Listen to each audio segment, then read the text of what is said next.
پردہ نشی خواتین اسلام نیچے بیٹھنا پڑا اور میری ہم نشی بہنیں، السلام علیکم ورحمۃ اللہ تعالی وبرکاتہ۔ وعلیکم السلام ورحمۃ اللہ وبرکاتہ۔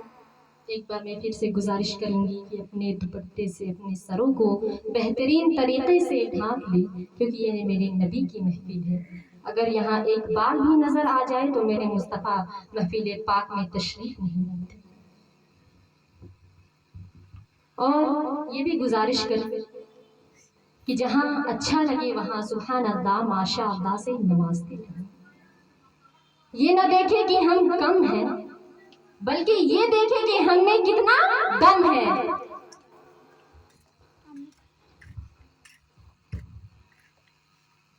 نحمدہ نصلی علی رسولہ الکریم، اما بعد فاعوذ باللہ من الشیطان الرجیم، بسم اللہ الرحمن الرحیم۔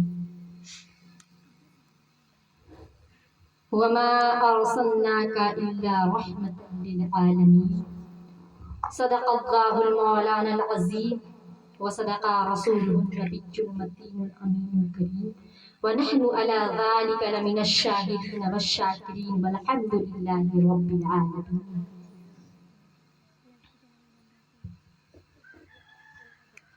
آئیے سب سے پہلے گنبد خضرا میں آرام فرمانے والے آقا، امتوں کے غمخوار آقا، شافع روز شمار آقا، غریبوں کے غم گسار آقا، ٹوٹی ہوئی ہڈی کو لعاب دہن سے جوڑ دینے والے آقا۔ ارے کون آقا؟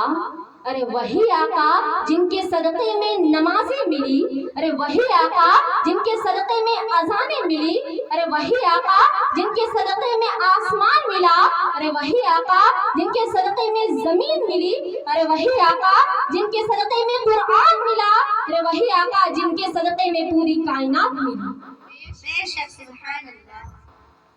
انہی کی بارگاہ بے کس پناہ میں جھوم جھوم کر، لبوں کو چوم چوم کر ایسے درود پاک پڑھیں، ایسے درود پاک پڑھیں کہ اس بزم مصطفیٰ سے گونجتے ہوئے، اس میلاد محفل مصطفیٰ سے گونجتے ہوئے، پورے جیریو رام گڑھ کا سیر کرتے ہوئے، غوث اعظم کی گنبد سے ٹکراتے ہوئے، خواجہ معین الدین چشتی کی گنبد سے ٹکراتے ہوئے، امام احمد رضا کی گنبد سے ٹکراتے ہوئے، سرزمین کی چھوچا شریف کی گنبد سے ٹکراتے ہوئے، حضرت صابر پاک کلیری رحمت اللہ علیہ کی گنبد سے ٹکراتے ہوئے میرے آقا کی بارگاہ میں پہنچ جائے اور میرے آقا اس درود پاک کو سن کر لبیک فرمائے تو پڑھے بآواز بلند درود شریف اللہ صلی اللہ علیہ وسلم، نحن علی محمد صلی اللہ علیہ وسلم۔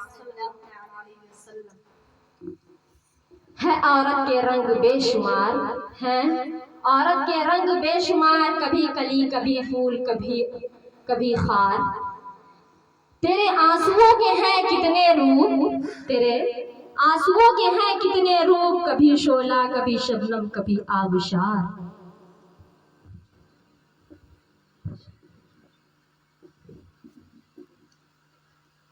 میری پردہ نشی خواتین اسلام، آج کی اس محفل میں، اس نورانی محفل میں آپ کو عورتوں کی ان حالات سے واقف کرا دوں جس وقت میرے آقا جناب محمد مصطفیٰ صلی اللہ علیہ وسلم دنیا میں تشریف نہیں لائے تھے، یعنی اسلام سے پہلے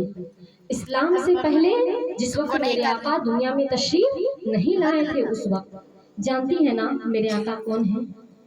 وہی آقا جو رب کریم کا محبوب ہے، وہی آقا جو رب کریم کا سب سے محبوب بندہ ہے، یعنی میرے آقا جناب محمد مصطفیٰ صلی اللہ علیہ وسلم، جن پر ہم اور آپ درود بھیجتے ہیں۔ اے میری پیاری پیاری بہنوں، جس وقت میرے آقا دنیا میں تشریف نہیں لائے تھے، یعنی اسلام سے پہلے عورتوں کا حال بہت ہی برا تھا۔ عورتوں کے ساتھ دردناک ظلم و ستم کیے جاتے تھے۔ وہ عورتیں قسم قسم کی اپنی شوہروں کی خدمت کیا کرتی تھیں،